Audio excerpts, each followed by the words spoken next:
Good morning. आज हम लोग जो पढ़ने जा रहे हैं ना वो बहुत इम्पॉर्टेंट है। हाँ, सिर्फ वो इम्पॉर्टेंट इसलिए नहीं है कि आपका ये चैप्टर है। हाँ, वो इम्पॉर्टेंट इसलिए भी है क्योंकि ये जो बातें आप पढ़ोगे ना वो आपकी लाइफ के लिए भी इम्पॉर्टेंट है। और जब तक आप में ये क्वालिटी नहीं होगी जिसके बारे में आप पढ़ने जा रहे हो तब तक आप लाइफ में कभी भी सक्सेस नहीं होगे, है ना। इसलिए ये चैप्टर क्या करना, ध्यान से सुनना जब मैं पढ़ाऊँ तो, ठीक है। तो आज जो चैप्टर आप पढ़ने जा रहे हो उसका शीर्षक है आत्मविश्वास। क्या शीर्षक है? आत्मविश्वास। इंग्लिश में आपको क्या बोलते हैं इसको, आत्मविश्वास को? Self confidence. क्या बोलते हैं? Self confidence. तो आप ये जान लो, अगर आपको जीवन में सफल होना है तो सबसे पहले आप में क्या होना चाहिए? सेल्फ कॉन्फिडेंस, आत्मविश्वास होना चाहिए। अगर ये आत्मविश्वास आप में नहीं होगा तो आप जीवन में कभी भी सफल नहीं हो पाओगे। सपोज आपके फ्रेंड या आपके रिलेटिव्स आपके बारे में 100 बुराइयां करें, लेकिन हर एक व्यक्ति को अपनी काबिलियत खुद पता होती है। कोई दूसरा आपके बारे में कुछ नहीं बता सकता। अगर आपकी कोई आलोचना करता है, आपकी कोई बुराई करता है तो करने दो, आपको खुद पे विश्वास होना चाहिए। क्योंकि हम लोगों में क्या कमी है, क्या गुण है, ये हम लोगों से ज़्यादा कोई नहीं जानता है ना। सपोज आप बीमार पड़ते हो, किसी डॉक्टर के पास जाते हो, ठीक है। तो जितना डॉक्टर को आप जितना बता रहे हो उतना ही वो समझ रहा है ना। लेकिन क्या है कि लेकिन आपको क्यों हुआ, सपोज आप कुछ नहीं बताते होगे डर से, पेरेंट्स के डर से, या कि आपने कुछ एक्स्ट्रा खा लिया या कुछ ऐसा वैसा किया, इसकी वजह से कुछ तबीयत खराब हो, लेकिन आपका मन तो जानता है ना। और तो आपको उसको आप कैसे ठीक करोगे? डॉक्टर से ज़्यादा पता आपको होता है ना। इसी तरह जीवन में हम लोगों को हर क्षेत्र में खुद में आत्मविश्वास यानी सेल्फ कॉन्फिडेंस होना ही चाहिए, वरना हम कभी भी जीवन में आगे नहीं बढ़ पाएंगे। ओके, अभी देखो, चलो अभी हम लोग, अब अगर आप पूछो कि आत्मविश्वास एक कैसा लेख है तो आप बोलोगे आत्मविश्वास एक प्रेरणात्मक लेख है, इंस्पिरेशनल ऐसे है। ओके, कैसा है? प्रेरणात्मक ऐसे है, यानी इंस्पिरेशनल है, जो आपको इंस्पिरेशन देता है, प्रेरणा देता है। ओके, अब देखो हम लोग स्टार्ट करते हैं। हाँ, जीवन में सफलता प्राप्त करने के लिए आत्मविश्वास बहुत ज़रूरी है। आत्मविश्वास का अर्थ होता है स्वयं पर विश्वास रखना, है ना। तो ये तो मैंने आपको पहले ही बताया कि अगर आपको जीवन में सफल होना है तो सबसे पहले इम्पॉर्टेंट क्या है? आत्मविश्वास यानी सेल्फ कॉन्फिडेंस। हम लोगों को खुद में विश्वास होना चाहिए, ठीक है। यदि आपका कोई विरोधी आपके सामने है तो उसके सामने तुरंत झुक जाने के बदले आपको उसकी बुद्धि, विवेक, आत्मशक्ति तथा बल का अच्छा से विश्लेषण करना चाहिए, ठीक है।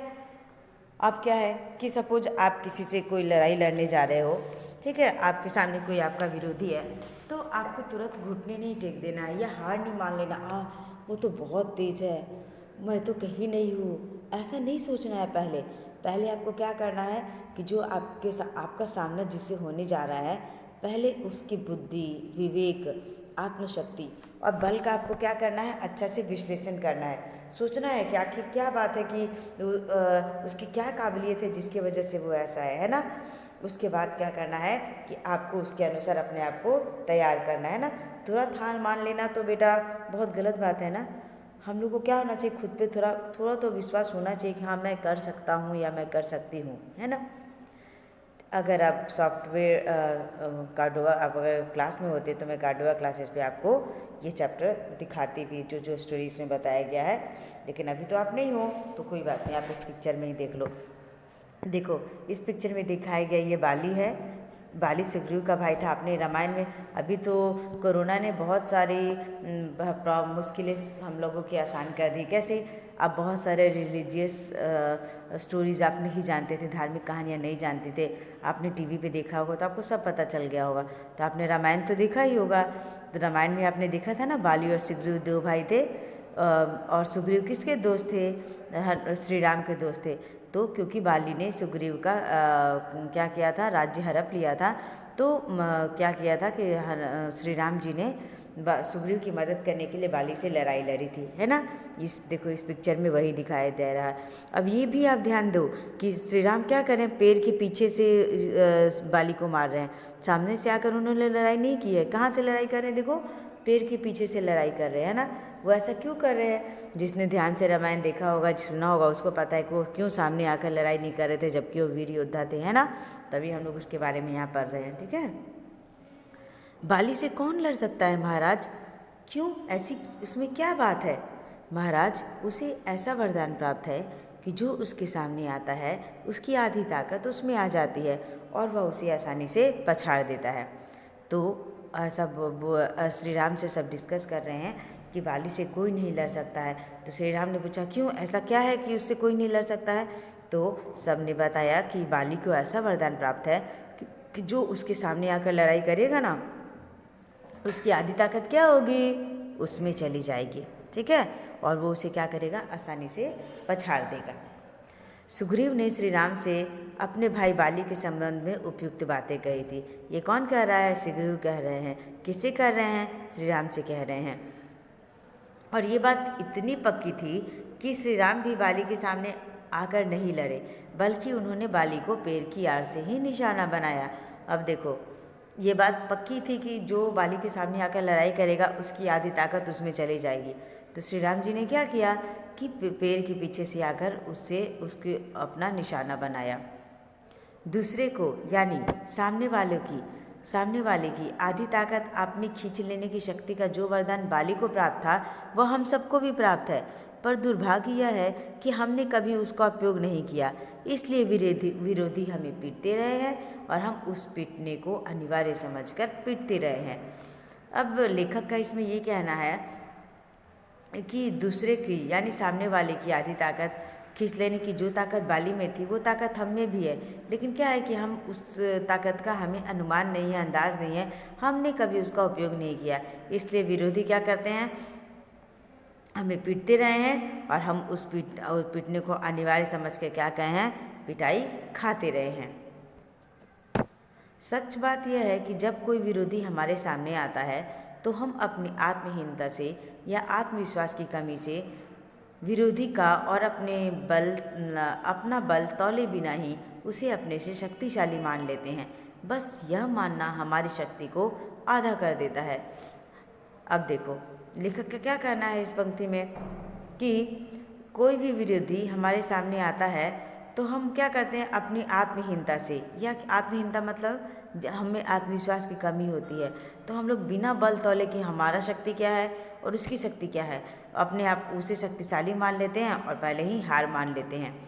बस यह मानना कि हमारी शक्ति को आधा कर देता है। अगर आप पहले ही ये मान लेते हो कि अब मैं इससे जीत नहीं सकता, वो मुझसे शक्तिशाली है, यहाँ सिर्फ लड़ाई की बात नहीं हो रही है बेटा, जीवन के हर क्षेत्र की बात हो रही है, चाहे वो पढ़ाई का क्षेत्र हो, चाहे वो किसी और भी चीज़ का क्षेत्र हो। कोई भी लड़ाई आप लड़ने जाओ, अगर आप पहले ही आप सामने वाले को अपने से ज़्यादा शक्तिशाली मान लेते हो तो आधी लड़ाई आप यहीं हार जाते हो, है ना। और अगर आप अपने पर विश्वास करते हो कि नहीं मैं भी ये कर लूँगा, वैसी क्या बात है कि वही सिर्फ कर सकता है, तो यहाँ पर आधी लड़ाई आप खुद से ही जीत जाते हो, है ना। और हम विरोधी को आत्महीन कर सकते हैं। अगर हम में आत्मविश्वास हो, आत्महीन कर सकते हैं मतलब उसे पराजित कर सकते हैं। अपने आधा तो पराजित हम लोग अपने आप पे विश्वास करके कर लेते हैं, और दूसरा क्या है कि जब हमें आत्मविश्वास आ जाता है तो हम उस लड़ाई लड़ने के लिए ज़्यादा और मजबूत बन जाते हैं और उस लड़ाई को जीत लेते हैं। आत्मविश्वास का सबसे बड़ा दुश्मन है दुविधा, क्योंकि दुविधा एकाग्रता को नष्ट कर देती है। अब देखो आत्मविश्वास का सबसे बड़ा दुश्मन क्या है, दुविधा, कन्फ्यूज़न।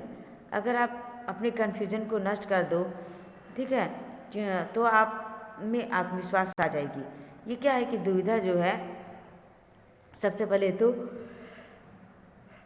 एकाग्रता मतलब हमारे कंसंट्रेशन को खत्म कर देता है। जो ताकत हमें जितने में लगानी होती है वो ताकत हम इसमें लगाते हैं कि वो मुझसे शक्तिशाली है, वो मुझसे जीत जाएगा, और हम लोग का कंसंट्रेशन एकाग्रता क्या होता है, भंग हो जाता है, ठीक है, नष्ट हो जाती है। इससे दुविधा की वजह से, किसके वजह से, दुविधा की वजह से आदमी की शक्ति को बांट देती है। एकाग्रता क्या होता है, अगर हम कंसंट्रेट नहीं होंगे, एकाग्र नहीं होंगे तो क्या होगा, हमारी शक्ति बढ़ जाती है ना। आप स्कूल में भी देख लो या कहीं भी आप पढ़ाई करते हो, अगर आप कंसंट्रेशन से नहीं करते हो तो आधी लड़ाई आप तो पहले ही हार जाते हो। चाहे आप बुक लेके सुबह से शाम तक पढ़ते रहो, लेकिन अगर आपके पास कंसंट्रेशन नहीं है, एकाग्रता नहीं है, तो आप एक चैप्टर भी नहीं पढ़ पाओगे, है ना। अगर आप एकाग्र होकर कंसंट्रेट होकर पढ़ते हो तो आधे घंटे में ही एक चैप्टर पढ़ सकते हो, है ना। तो कंसंट्रेशन, एकाग्रता बहुत इंपॉर्टेंट है लाइफ में, है ना, किसी भी काम को करने के लिए। फिर देखो, बस वह आधा इधर और आधा उधर, इस तरह वह खंडित हो जाता है। तो याद रखना, आत्मविश्वास का सबसे बड़ा दुश्मन क्या है? दुविधा। क्यों? क्योंकि दुविधा क्या करती है? एकाग्रता को खत्म कर देती है। और किसी काम को करने के लिए सबसे इम्पोर्टेंट क्या है? एकाग्रता है। अगर हम में एकाग्रता नहीं होगी तो हम कोई काम ठीक से नहीं कर पाएंगे। मेरे एक मित्र अपनी पत्नी के साथ जंगल में एक पेड़ के नीचे बैठे बातें कर रहे थे। बातें करते करते पत्नी सो गई और वे उपन्यास पढ़ने लगे। अचानक उन्होंने देखा कि सामने से उन्हीं की तरफ खूंखार भेड़िया, जानवर भेड़िया चला आ रहा है। वे इतने घबरा गए कि पत्नी को सोता छोड़कर ही भाग खड़े हुए। भाग्य से कुछ दूर उन्हें एक बंदूकधारी सज्जन मिल गए। वे उससे घबराते हुए बोले, मेरी पत्नी को बचाइए, भेड़िया उसे खा जाएगा। अब यहाँ पर लेखक अपने एक मित्र की बात बता रहे हैं, ठीक है, कि क्या हुआ कि एक उनके मित्र और उनकी पत्नी पेड़ के नीचे बैठकर बातें कर रहे थे, ठीक है। अब क्या हुआ कि बातें करते करते उनकी पत्नी सो गई और वे उपन्यास पढ़ने लगे। अचानक उन्होंने देखा कि सामने से क्या आ रहा है? एक खूंखार भेड़िया चला आ रहा है। अब तो वे इतना घबरा गए ना कि अपनी पत्नी को सोए हुए छोड़कर भाग गए। लेकिन चलो अच्छा लगता कि क्या हुआ कि कुछ दूर चलने पर उन्हें एक बंदूकधारी सज्जन मिल गए, ठीक है। बंदूकधारी सज्जन मतलब जिसके पास एक गन था। वो घबराते हुए बोले कि मेरी पत्नी को बताइए, उसे भेड़िया खा जाएगा, ठीक है। क्या कहा उन्होंने? कि मेरी पत्नी को बताइए, नहीं तो उसे क्या खा जाएगा? एक भेड़िया खा जाएगा।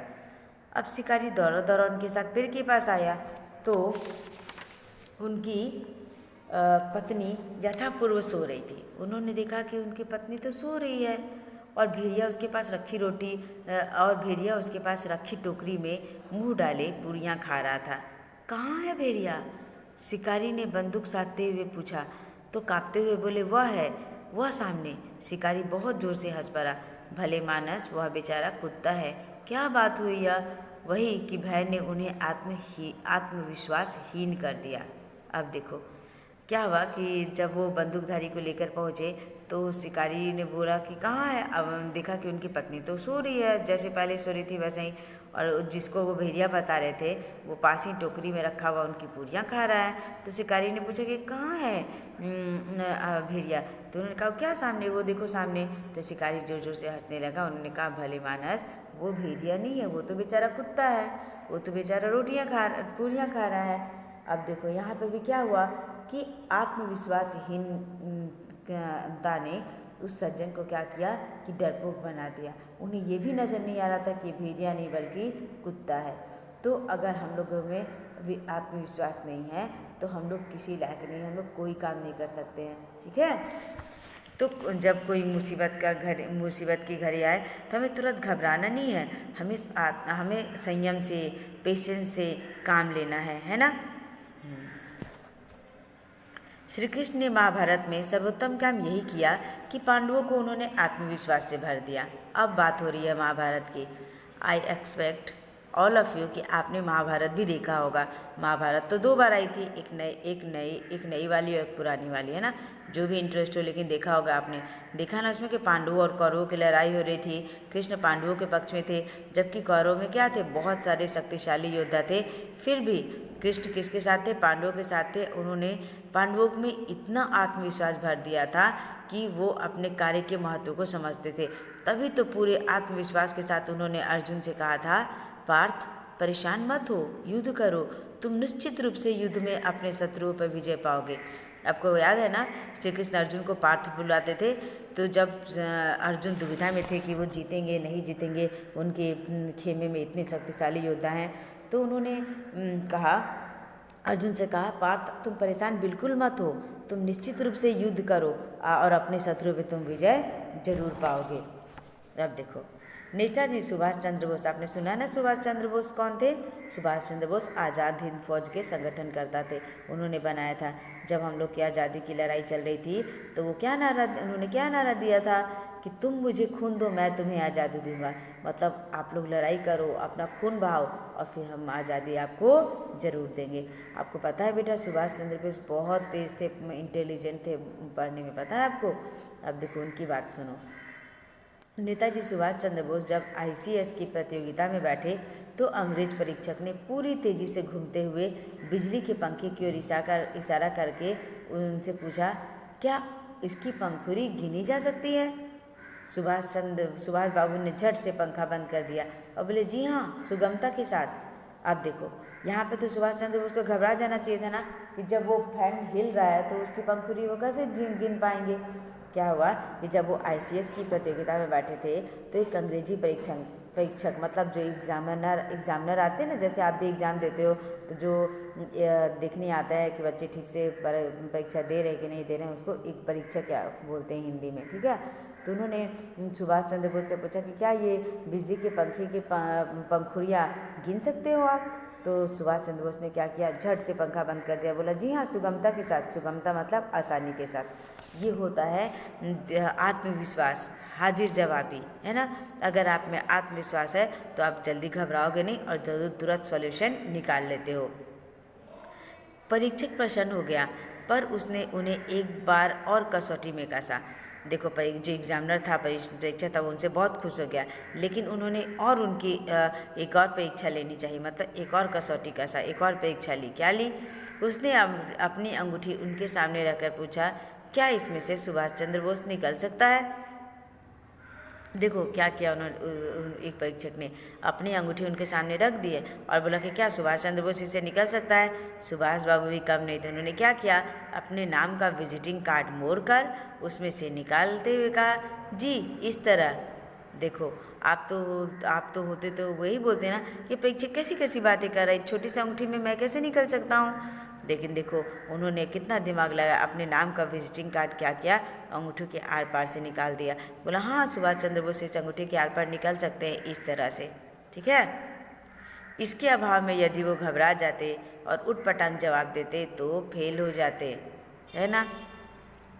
या अगर कोई साधारण आदमी होता तो वो तो घबरा ही जाता ना, कि वो तो क्या आप में से इस तरह के उटपटांग सवाल पूछ रहे हैं। लेकिन सुभाष चंद्र बोस घबराए नहीं, उन्होंने पेशेंस रखकर अच्छा से उसका जवाब दिया।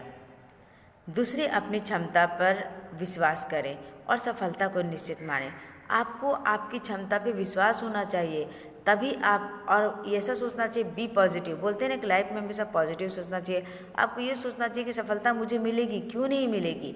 इसके लिए आवश्यक शर्त यही है कि हमारी अपनी क्षमता और सफलता में अखंड विश्वास हो। अगर अपनी कैपेसिटी, अपनी ताकत पर हमें ही विश्वास नहीं होगा तो बाकी दूसरा क्यों विश्वास करेगा।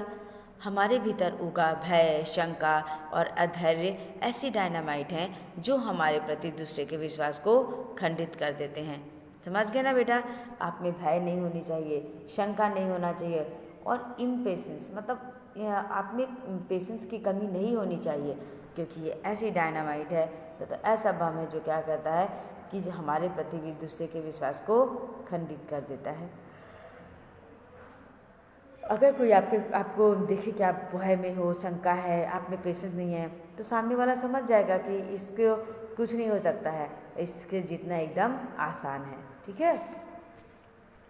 हमारे विद्यालय में जो नगर से दूर जंगल में था, 14 वर्ष का एक बालक अपने घर से अकेला पढ़ने आया करता था। अब ये लेखक यहाँ बता रहे हैं कि उनका जो स्कूल था, विद्यालय था, वो जो शहर से बहुत दूर जंगल में था। 14 वर्ष का एक बालक था जो अपने घर से अकेला डेली पढ़ने के लिए आया करता था। कुछ महीने बाद दूसरा बालक भी उसके साथ आने लगा। दूसरा बालक बहुत डरपोक था, वह भूतों और चोरों की कहानियाँ उसे सुनाया करता था। अब देखो, जो दूसरा बालक था ना, जो उसके साथ आता जाता था, वो क्या करता था, हमेशा भूतों और चोरी की कहानियाँ उसे सुनाया करता था। उसका ऐसा प्रभाव पड़ा कि पहला बालक भी डरपोक हो गया और वे दोनों मेरी प्रतीक्षा करते रहते कि मैं चलूँ तो वो मेरे साथ चले। इसीलिए बोलते हैं कि अच्छी कहानियाँ पढ़ो, वीरों की कहानियाँ पढ़ो, बहादुरों की कहानियाँ पढ़ो, चोर भूत राक्षस ये सब की कहानियाँ मत पढ़ो। अब जैसा पढ़ोगे आप में वैसे ही भावनाएं आएगी, आप वैसा ही बनोगे, है ना। तो देखो अभी लेखक यहाँ पे क्या बताने कि 14 साल का लड़का था, क्या था कि उनका स्कूल क्या था, नगर से दूर था, वो डेली आता जाता था। लेकिन एक और नया लड़का उसके साथ आ गया, जो क्या करता था, हमेशा भूतों चोरों की कहानियाँ सुनाता था। तो धीरे धीरे जो पहला लड़का क्या था, वो भी बेचारा डरपोक बन गया। अब दोनों इंतजार करते थे कि लेखक आएंगे तब उनके साथ ही वो स्कूल जाएगा, ठीक है। इसलिए बोलते हैं कि संगति जैसी होती है ना, आदमी वैसे ही बनता है। सूत्र यह बनता है कि हतोत्साहियों, निराशावादियों, डरपोकों और सदा असफलता का ही मरसिया पढ़ने वालों के संपर्क से बचे रहो, दूर रहो।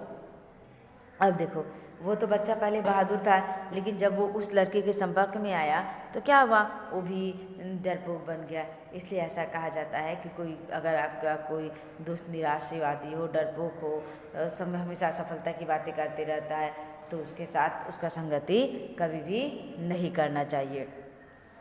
नीति का वचन है कि जहाँ अपने कुल की और अपने देश की निंदा हो, उसका मुंह तोड़ उत्तर देना संभव ना हो, तो वहाँ से उठ जाना चाहिए, क्योंकि उसमें आत्मगौरव और आत्मविश्वास की भावना खंडित होने का भय रहता है, ठीक है। अब लेखक क्या कहते हैं कि नीति का वचन है, आप अभी नहीं पढ़े हो, संस्कृत में बोलते हैं ना नीति श्लोक, मतलब कि अच्छी अच्छी जो बातें बताते हैं उसको बोलते हैं कि जहाँ मान लो आपके कुल का, मतलब आपके खानदान का, वंश का, आपके देश का निंदा कोई कर रहा हो, लेकिन आप उत्तर नहीं दे पा रहे, उत्तर देना आपके लिए संभव नहीं है, तो आपको क्या करना है, वहाँ से उठ जाना है। क्योंकि अगर क्योंकि इससे आपका आत्मगौरव और आत्मविश्वास की भावना खंडित होने का भय रहता है। और जैसे ही लगे आपको कि आपका आत्मविश्वास खंडित होने वाला है, आपको वहाँ से उठ जाना है, ठीक है। अनुभववाणी है, मनुष्य के जीवन के लिए इससे अच्छी और कोई बात नहीं है कि वह सदा मानता रहे कि मेरे लिए जो कुछ होगा, सब कुछ अच्छा ही होगा। जो भी कार्य मैं हाथ में लूँ उसमें मुझे सफलता अवश्य मिलेगी। अनुभववाणी है, मतलब बड़े बुजुर्गों ने अपने एक्सपीरियंस से बताया है, अनुभव से बताया है कि मनुष्य के जीवन के लिए सबसे अच्छी बात यह है कि वह यह सदा मानता रहे कि मेरे लिए सब कुछ अच्छा होगा, और जो मैं काम अपने हाथ में लूँगा मुझे सफलता मिलेगी ही, क्यों नहीं मिलेगी, मुझे सफलता अवश्य मिलेगी। बहुत से मनुष्य यह सोच सोचकर कि हमें कभी सफलता नहीं मिलेगी, दैव हमारे विपरीत हैं, अपनी सफलता को अपने हाथों से पीछे ढकेल देते हैं। बहुत सारे मनुष्य क्या होते हैं, ऐसा सोचते हैं कि हमें तो कभी सफलता नहीं मिलेगी, भगवान हमारे पक्ष में है ही नहीं। ऐसा कह के क्या होता है कि अपनी सफलता को अपने हाथों से क्या करते हैं, पीछे ढकेल देते हैं। उनका मानसिक भाव सफलता और विजय के अनुकूल बनता ही नहीं है, तो सफलता और विजय कहाँ। क्या बोल रहे हैं कि जब आप अपने मन से ही मान के चल रहे हो कि देवता हमारे खिलाफ हैं, हम सफल नहीं हो पाएंगे, तो क्या होता है कि हमारा मानसिक भाव तो सफलता और विजय के अनुकूल बनता ही नहीं है कभी। अगर हम कभी ये सोचे ही नहीं कि हम भी सफल होंगे, हम भी ऐसा काम करेंगे, तो अगर हम लोग पॉजिटिव सोचेंगे ही नहीं तो पॉजिटिव होगा कैसे, तो सफलता और विजय कहाँ से मिलेगी। यदि हमारा मन शंका और निराशा से भरा है, अगर हमारे मन में डाउट्स हैं, निराशावादी है, ठीक है, तो क्या होगा कि हमारे कार्यों का परिणाम भी हमेशा निराशाजनक होगा। मैंने बोला ना, आप जैसा सोचोगे आपको वैसे ही फल मिलेगा। अगर आप पॉजिटिव रह के अपना काम सही ढंग से करोगे तो क्या होगा कि आपको सफलता मिलेगी। लेकिन आपके मन में शंका है, निराशा है, तो आपके काम का परिणाम भी निराशाजनक ही होगा। क्योंकि सफलता की, विजय की, उन्नति की कुंजी तो अविचल श्रद्धा है। लेखक का कहना है कि जो सफल होते हैं, जो विजय होना चाहते हैं, तो उनको क्या है, उनकी सफलता का क्या राज है, अविचल श्रद्धा। मतलब कि उनका विश्वास है, वो कभी भी अविश्वास उनके मन में होता ही नहीं कि ये काम मुझसे नहीं होगा, मैं सफल नहीं होगा, मुझसे ये काम होगा, मैं सफल होऊंगा। ये है अविचल श्रद्धा, मतलब उसको कोई विचलित नहीं कर सकता है अपने विश्वास से। कोई आए आपसे कहे आप तुमसे नहीं होगा, ये एग्ज़ाम तुम मत दो, हाँ, लेकिन आपको कि नहीं मैं करूँगा, मुझे मेरी कैपेसिटी पता है, ये हुई आपकी अविचल श्रद्धा कि कोई भी आपकी श्रद्धा को डगमगा नहीं सकता है। जीवन में उतार भी हैं और चढ़ाव भी हैं। जो लोग हमेशा उतार की बातें सोचते हैं वे उन लोगों की तरह हैं जो कूड़ा घरों के पास कुर्सी बिछाकर बैठ जाते हैं और शहर की गंदगी को गाली देते हैं। अब देखो, जीवन में हम लोग के, मैंने बहुत बार बताया बेटा, अप्स एंड डाउन्स दोनों हैं। अगर आप ये सोचो कि जीवन में सिर्फ आपको सफलता मिले, अच्छी अच्छी बातें होती जाए, तो ऐसा नहीं होता है। लाइफ में कभी आपको मुसीबतों का भी सामना करना पड़ेगा, कभी आप निराशा से भी गुजरोगे, है ना। लेकिन हमेशा उतार की बातें सोचना सही नहीं है। देखो, गिरना मैटर नहीं करता है, गिर कर फिर उठ के चलो, ये ज़्यादा इम्पॉर्टेंट है। अब ये तो वो बात हो गई ना कि जो कूड़ा घर के पास बैठ जाएं कुर्सी लेकर, कहें कि बहुत गंदगी है, शहर की गंदगी को गाली देते रहें, तो तुम कूड़ा घरों के पास बैठेंगी हो कुर्सी बिछाकर, है ना। युद्ध में वे विजयी नहीं होते, युद्ध में वे विजय नहीं होते जो खंदक खाइयों को ताकते झाँकते हैं, ठीक है। अब क्या है कि युद्ध में वो विजयी नहीं होते हैं जो क्या है कि खंदक खाइयों को झाँकते रहते हैं। हमें क्या करना है, अगर विजयी होना है तो अच्छी अच्छी बातें सोचनी है, अच्छी सफलता के बारे में हमेशा सोचना है। विजय माला पड़ती है तो उनके गले जो अपनी संपूर्ण शक्ति को तौलकर छलांग लगाते हैं। अब देखो, सिर्फ खाई झाँकते रहोगे कि बहुत घरी खाई है, मैं नहीं झाँक सकता, मैं नहीं फान सकता, तो आप कभी विजय नहीं होगे। अगर आपको विजय माला पहनना है तो अपनी संपूर्ण शक्ति को तौलकर आपको छलांग लगाना है, उस खाई को क्या करना है, पार कर जाना है। खतरों से खेलते हैं, जीवन के इस अनुभव को कभी मत भूलिए। तो आपको विजय माला तभी पड़ेगी जब आप खतरा उठाओगे, अपनी शक्ति मजबूती से सारी शक्ति को इकट्ठा करके उस खाई को पार करने में लगाओगे, खतरों से खेलोगे, तभी आपको ज़िंदगी में, लाइफ में सफलता मिलेगी, विजय मिलेगी। सिर्फ ये देखते रहोगे कि कितनी मुसीबतें हैं, मेरे पास ये कमी है, मेरे पास वो कमी है, तब जीवन में कभी भी सफल नहीं होगे। जीवन के इस अनुभव को कभी मत भूलिए। अब देखो, कन्हैयालाल मिश्र प्रभाकर ने आपको फिर लास्ट में 2 पंक्तियाँ कही है, जो हड़बड़ा कर रह गया वो रह गया इधर, जिसने लगाई एर वो खंदक के पार था। अब देखो क्या बोल रहे हैं कि जो हड़बड़ा गया, आहा ये खाई इतनी बड़ी है, मैं तो नहीं जा पाऊँगा, मैं नहीं कूदूँगा, मैं तो गिर जाऊँगा, मर जाऊँगा, तो वो इधर ही रह गया।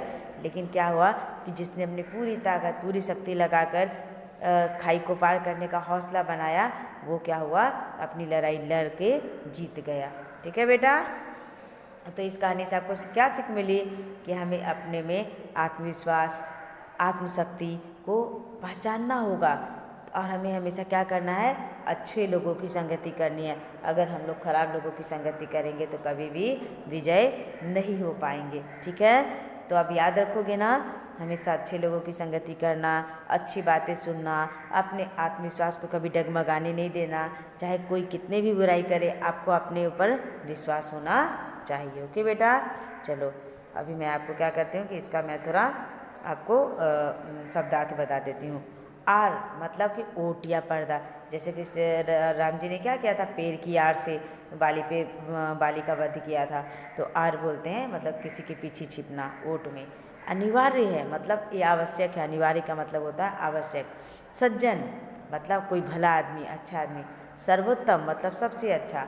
अनुकूल मतलब माफिक, ये समय आपके अनुकूल है ना, तो आपके अनुसार चल रहा है तो उसको माफिक बोलते हैं। अविचल मतलब स्थिर, आप अविचल नहीं होते हो, आप शांत स्थिर रहते हो, उसको बोलते हैं। एकाग्रता, एक ही विषय में ध्यान लगाने का भाव, जो काम कर रहे हो आप कंसंट्रेशन के साथ कर रहे हो, उसको एकाग्रता कहते हैं। विजिटिंग कार्ड मतलब किसी का नाम व पता लिखा कार्ड, जैसे सुभाष चंद्र बोस ने अपना विजिटिंग कार्ड मतलब उनका जो नाम पता लिखा था ना, वो कार्ड। आपने बोला आप विजिटिंग कार्ड किसी डॉक्टर का लेकर आते हो, आप किसी मॉल का या किसी का भी, मतलब जिसमें नाम पता लिखा हो किसी का। दुर्भाग्य मतलब बदकिस्मती से, अनफॉर्चुनेटली, है ना। खंडित हो मतलब टूटा हुआ। परीक्षक मतलब परीक्षा लेने वाला जो आता है उसको क्या बोलते हैं, परीक्षक कहते हैं। अटूट मतलब न टूटने वाला। तल्लीनता मतलब मगन होने का भाव। ठीक है। विरोधी मतलब किसी काम को करने से रोकने वाला, कोई काम से अगर आपको रोक दे तो उसको बोलते हैं मेरा विरोधी है। डायनामाइट मतलब एक शक्तिशाली विस्फोटक पदार्थ, पता ना डायनामाइट फूट गया यहाँ पर, ऐसा बोलते हैं ना, तो एक शक्तिशाली विस्फोटक पदार्थ है। मानस मतलब मनुष्य। सुगमता मतलब सरलता से। कसौटी मतलब जांचना या परखना।